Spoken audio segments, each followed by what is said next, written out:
మాట కామాటే. ఏపీలో వరదలొచ్చిన కాంచెల్లి CM Chandrababu sir బాధితులను ఆదుకునేందుకు పడుతున్న ఆరాటం చూస్తుంటే మెచ్చుకోవాల్సిందే.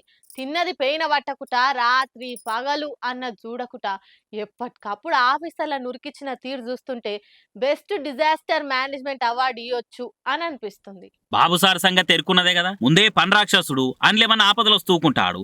కాళ్ళకి గిరికలు కాదు, ఈ వరదల టైంలో పడవలు కట్టుకొని తిరిగిండు. బిజవాడ వాడకట్టులు అన్ని తిరిగి బాధితులకు భరోసానిచ్చిండు. జర వెనక ముందు అవుతుండొచ్చు కానీ అందరికీ సాయం అందుతుంది అని ధైర్యం చెప్పుకొచ్చిండు. అటు బుడమేరకు గండెట్లా పడ్డది, విజయవాడకు ఎట్లా గండమైంది, మళ్ళోసారి ఇట్లా కాకుండా ఏమేం చేయాలని బుడమేరు కాడికి బురదల్ని దిగి నడిచిపోయి చూసొచ్చిండు. బ్రిడ్జ్ మీద ఉండి చూస్తుంటే అలగ్గున రైలు వచ్చే వరకలా ర్యాంపు మీద నిలబడి సైడ్కు జరిగిండు. జర్రంతల గండం తప్పినట్టు అయింది సార్కు. అటెంక మళ్ళా కేంద్ర మంత్రులతో హెలికాప్టర్ల ఏరియల్ సర్వే చేసి ఆంధ్రాను ఆదుకోవాలని వినతి పత్రం ఇచ్చిండు. ఎప్పటికప్పుడు తిండి నీళ్లు అందేటట్టు ఆఫీసర్లను ఆర్డర్ చేసిండు. చక్కగా పనిచేయని స్పాట్లనే సస్పెండ్ చేసిండు. వరదలు వచ్చిన 48 గంటలనే వాడకట్టులు అన్ని ఫైర్ ఇంజన్లు పెట్టి సాఫ్ చేయించిండు. అటు బండ్లు మునిగిన బాధితులకు ఇన్సూరెన్స్ కంపెనీలు కొర్రీలు పెట్టకుండా జల్దీ క్లెయిమ్స్ ఇచ్చేటట్టు సెంటర్ తో మాట్లాడి ఒప్పించిండు. ఇయాలనే సెంట్రల్ బీమా కంపెనీలకు కూడా జల్దీ క్లెయిమ్స్ ఇవ్వాలని ఆర్డర్ కూడా పాస్ చేసిర్రు. ఇట్లా ఆపదలు వచ్చినప్పుడు సారు బాధితులను ఆదుకుంటేందుకు ఆరారపడే తీరు చూసి అందరు కూడా తారీఫ్ చేస్తున్నారు. ఇక ఇంకో దిక్కు ఎప్పటిలెక్కనే ప్రతిపక్షం వాళ్ళు ఈ వరదలు కూడా బాబు సార్ తెప్పించినాయే, ఆయనే దగ్గరుండి మొగులకు మోటార్ పెట్టి వానలు కొట్టించి వరదలు తెప్పించిండు అన్నట్టు తిట్టిపోస్తున్నారు. ఒక్కరికి సాయం అంత లేదు. అదే మేముంటే అందరినీ బంగారు పడవల దొలకపోయి 5 స్టార్ హోటల్ పెట్టి చూసుకుంటుంటే